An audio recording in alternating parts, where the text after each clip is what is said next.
Un multimillonario griego llamó este verano a los Denver Nuggets y les hizo una pregunta que en la NBA nunca se hace. Les preguntó cuánto querían por Nikola Jokic. No un trade, no jugadores a cambio, no rondas del draft. Dinero en efectivo para comprar el último año del contrato del mejor jugador del planeta y llevárselo a la liga griega. Los Nuggets dijeron que no, evidentemente, pero lo que ha pasado esta semana es que ese señor lo ha contado públicamente, con nombres, con fechas y con una advertencia al final que es la parte que de verdad importa.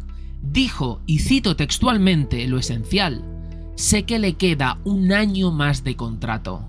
Es decir, no lo ha dejado, lo ha aplazado y ha puesto una fecha en el calendario, verano de 2027. Hoy vamos a coger ese plan y lo vamos a desmontar pieza por pieza. ¿Cuánto costaría de verdad?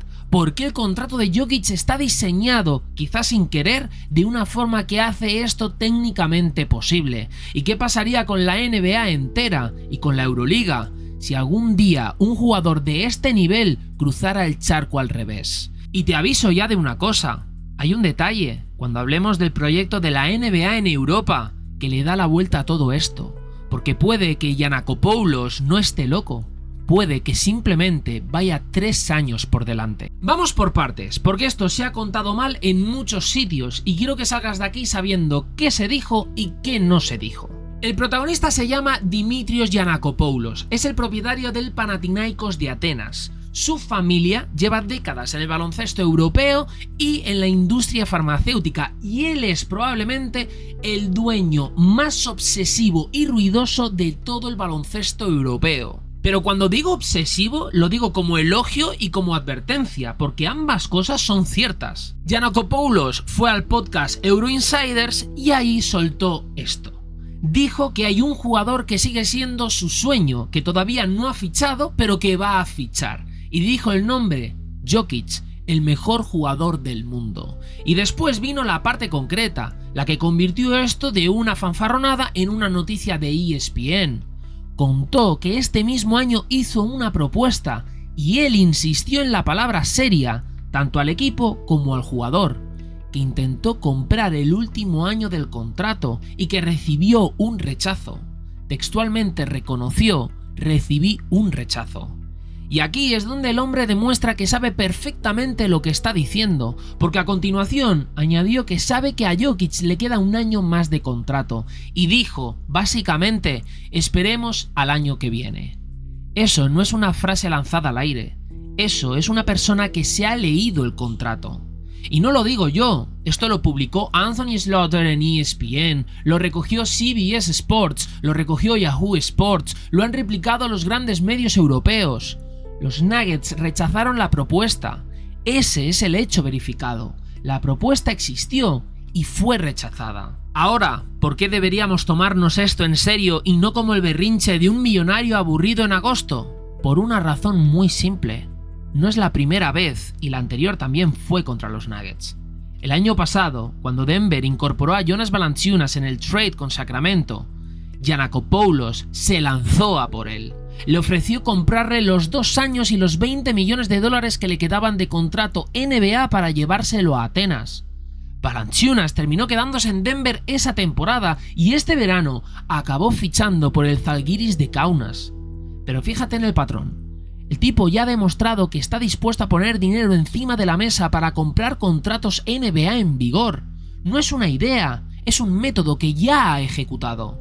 La única diferencia esta vez es que en lugar de apuntar a un pívot titular, ha apuntado al triple MVP. Y aquí viene lo más interesante, porque cuando le sacaron el tema del dinero, cuando le dijeron, oye, es que este hombre puede firmar el contrato más grande en la historia de la NBA, Giannakopoulos hizo algo que me parece brillante y perturbador al mismo tiempo. No discutió la cifra, cambió la cifra que hay que esperar. Y te voy a explicar en el bloque del dinero por qué este cambio de marco es la parte más inteligente de todo esto. Vamos al contrato, porque aquí está el nudo de todo, y aquí es donde el 90% de la gente que ha comentado esta noticia se equivoca. Se dice por ahí que a Jokic le quedan 2 años de contrato. Eso es verdad a medias, y la mitad que falta es justo lo que le interesa al Panathinaikos. Sobre el papel, a Nikola Jokic le quedan 2 temporadas y $121.800.000 con los Denver Nuggets. Esta temporada, la 2026-27, cobra alrededor de 59 millones, y la siguiente, la 2027-28, algo más de 62 millones. Pero ese segundo año no es un año garantizado, es una opción de jugador. Traducido, en el verano de 2027, Nikola Jokic se sienta con un papel delante y decide. Si dice que sí, cobra sus 62 millones y sigue en Denver. Si dice que no, se convierte en agente libre sin restricciones. Libre, sin derecho de tanteo, sin ataduras. Y ese es exactamente el momento que Giannakopoulos tiene marcado en rojo en su calendario. Por eso dijo, esperemos al año que viene. No es una frase bonita, es una fecha operativa. Ahora, ¿por qué Jokic iba a renunciar a 62 millones de dólares? Pues porque en la lógica NBA, renunciar a ese año no es perder dinero, es la jugada financieramente correcta. Jokic fue elegible desde el 14 de junio para firmar una extensión de 4 años y 278 millones de dólares. Y no la firmó. No la firmó y ha dicho públicamente que su idea y su deseo es quedarse en Denver el resto de su carrera, pero que prefiere esperar. ¿Esperar a qué? A que llegue el verano de 2027, rechazar la opción y firmar una extensión mucho mayor. 5 años y alrededor de 359 millones de dólares.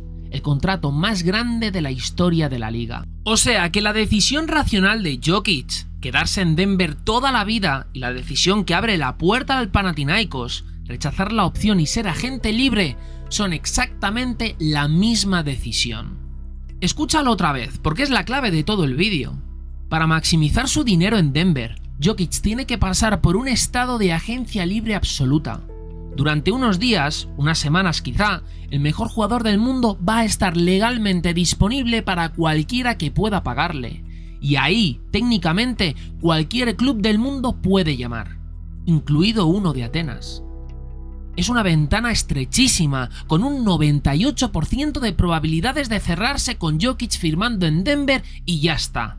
Pero la ventana existe, y Giannakopoulos ha sido el primero en decirlo en voz alta. Añado un factor más, y este es el que hace que la historia no sea del todo absurda. Denver tiene un problema de dinero. Después de igualar la oferta de 12 millones por Spencer Jones, los Nuggets se enfrentan a un aumento de unos 32 millones en impuesto de lujo y entran en el segundo apron. Eso significa restricciones brutales para construir el roster.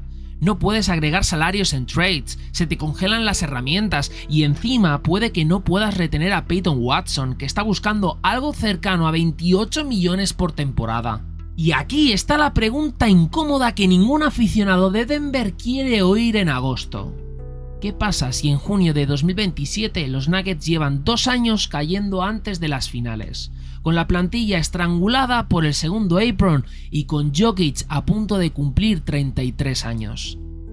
Porque el Panathinaikos no necesita convencer a un Jokic feliz, necesita que exista un Jokic cansado, y eso ya no depende de Grecia, depende de Denver. Vale, vamos al dinero, que es donde este plan se estrella contra un muro, o eso parece. Te voy a dar los números reales de la Euroliga, no rumores, datos recopilados por Eurohoops sobre la temporada 2025-26. El jugador mejor pagado de toda Europa es Vasilije Micic en el Hapoel Tel Aviv. 5,6 millones de dólares netos por temporada, un contrato de 3 años por 14 millones de euros netos, récord histórico del baloncesto europeo. El segundo es Kendrick Nunn, que juega precisamente en el Panathinaikos, 5,3 millones. Sasha Vezenkov en el Olympiacos, 4,1. Kostas Sloukas, 3,1. Mike James, 3 millones. Y el dato de contexto, por primera vez en la historia, 9 de los 10 jugadores mejor pagados de la Euroliga superan los 3 millones de euros. Eso se presenta como un récord absoluto de gasto. Récord absoluto. 9 jugadores por encima de 3 millones.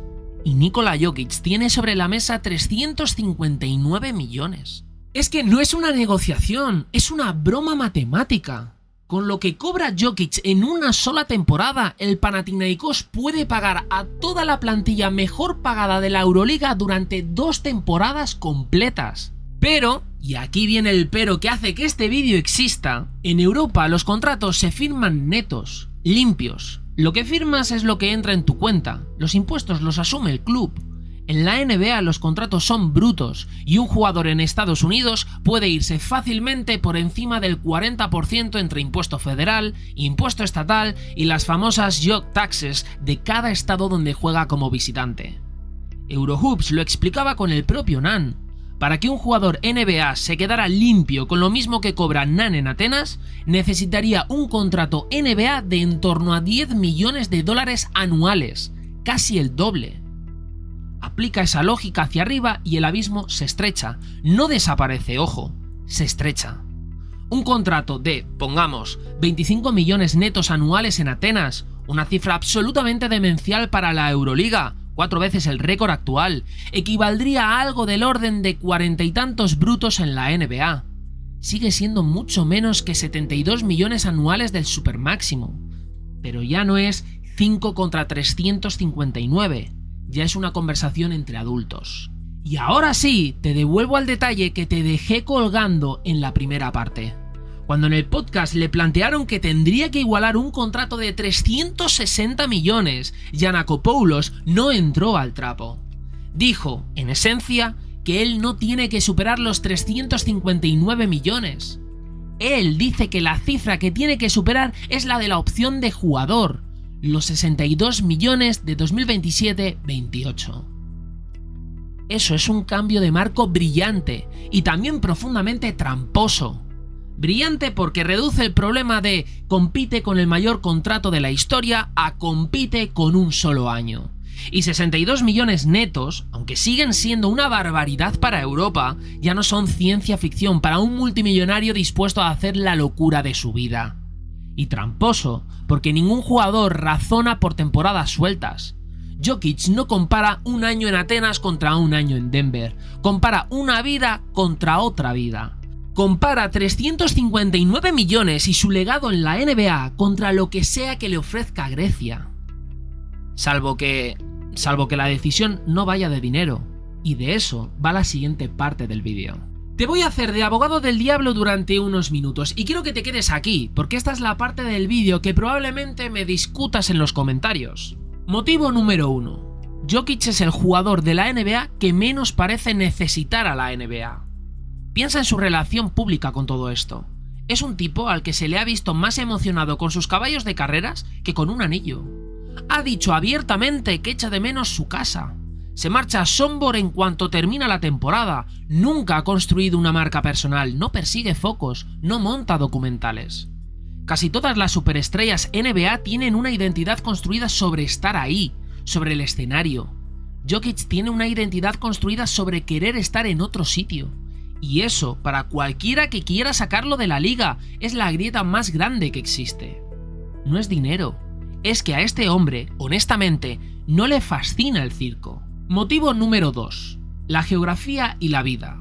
Atenas está a hora y media de vuelo de Belgrado. Serbia y Grecia tienen una relación cultural y deportiva estrechísima, y el aficionado griego trataría a Jokic como un semidios desde el primer día.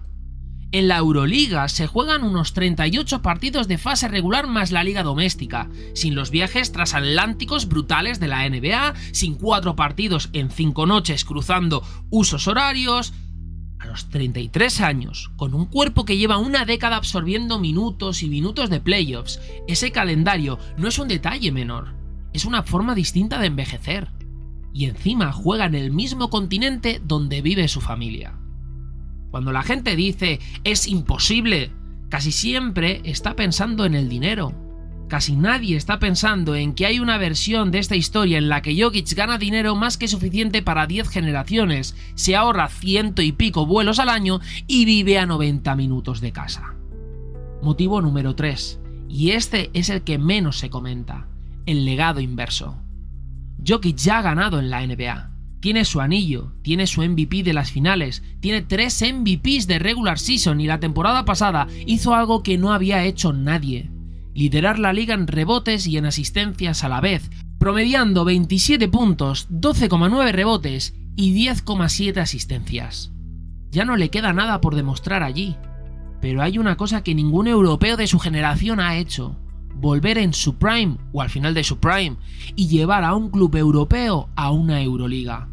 Eso sería, sin exagerar, el fichaje más grande de la historia del deporte europeo de canasta.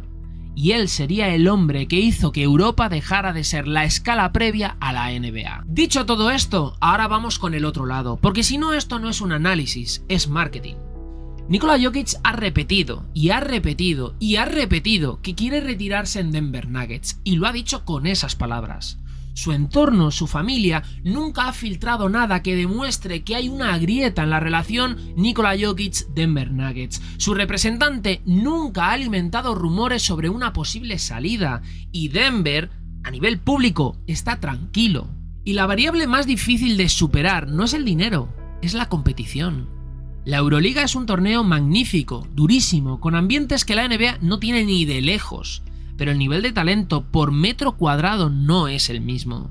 Un Jokic de 33 años en la Euroliga promediaría números de videojuego, y es legítimo preguntarse si un competidor de ese calibre acepta jugar en una liga donde ganar deja de ser difícil. Yo creo que ese es el argumento definitivo en contra, no el dinero, el aburrimiento. Y ahora sí, llegamos a la parte que te prometía al principio, porque hay un contexto que convierte todo esto en algo mucho más grande que un capricho griego. Mientras Giannakopoulos hace ofertas por Jokic, la NBA y la FIBA llevan meses trabajando en un proyecto para lanzar una liga profesional paneuropea. El plan que ha sido filtrado habla de una competición de 16 equipos, 12 con plaza permanente y 4 que tendrían que ganársela cada año, con una vía de clasificación por mérito a través de la Basketball Champions League o de un torneo final. Se han mencionado como candidatos clubes con estructuras de fútbol detrás: Barcelona, Real Madrid, Bayern, Manchester City, PSG, Fenerbahce, incluso una franquicia conjunta en Milán. Las conversaciones a tres bandas, NBA, FIBA y Euroliga, siguen abiertas. En junio de este año hubo otra reunión en Suiza, calificada de constructiva y otra vez sin acuerdo cerrado. El punto de fricción es de dinero puro. La NBA quiere que los clubes entren aportando capital como franquiciados. Los grandes clubes europeos consideran que es la liga la que debería compensarles a ellos por su valor histórico. Ahora, júntalo todo. Si de aquí a 2027 o 2028 aparece en Europa una liga con estructura NBA, con capital americano, con contratos de televisión globales y con propietarios de fútbol detrás, el techo salarial europeo deja de ser de 5 millones netos. Y en ese escenario, la pregunta de Giannakopoulos deja de ser ridícula y se convierte en la pregunta central del baloncesto mundial. ¿Cuánto dinero haría falta para que una superestrella en activo eligiera Europa? Y te doy la respuesta del propio Adam Silver, porque es honesto ponerla aquí. El comisionado ha dicho que ve muy improbable que un jugador renuncie a la NBA para jugar en Europa, porque la NBA es demasiado grande, demasiado global y paga demasiado. Pero añadió una frase que a mí me parece la más reveladora de todas, que si algunos jugadores alargaran sus carreras en Europa, a él le parecería fantástico. Fíjate en lo que está diciendo realmente. No está diciendo esto no puede pasar, está diciendo esto no puede pasar en el prime. Y Jokic, en el verano de 2027, va a tener 32 años cumplidos. En 2029, 34. En 2031, 36. Y ahora piensa en las consecuencias si algún día sucede. 1. Se rompe la jerarquía mental del baloncesto. Durante 50 años el flujo ha sido en una única dirección. Europa forma, la NBA se lleva. El día que el mejor jugador del mundo hace el viaje al revés, esa narrativa se cae para siempre y no vuelve. 2. Se dispara una guerra de precios. Si un club europeo demuestra que puede pagar a un top 1 todos los proyectos con dinero detrás, Apoel, Dubai, Fenerbahce, los que vengan, entran a competir por veteranos NBA de 30 y tantos, y ahí la NBA sí tendría un problema real, no de perder MVPs, sino de perder rotación de calidad. 3. La Euroliga y la NBA Europa dejan de ser proyectos y pasan a ser mercados. Los derechos de televisión de una Euroliga con Jokic dentro no se parecen en nada a los actuales. Y 4. la más importante para nosotros. Cambiaría lo que un chaval de 16 años en Sombor, en Atenas o en Málaga piensa que es el techo de su carrera. Por eso, aunque yo crea que esto no va a pasar, y lo creo, me parece profundamente equivocado reírse de Giannakopoulos, porque los tipos que hacen preguntas ridículas en voz alta suelen ser los que descubren dónde está la puerta antes que nadie. Mi conclusión es que 1. El Panathinaikos hizo una oferta real este verano por Nikola Jokic. Está confirmado por la ESPN y Denver Nuggets la rechazó. Esto ha pasado.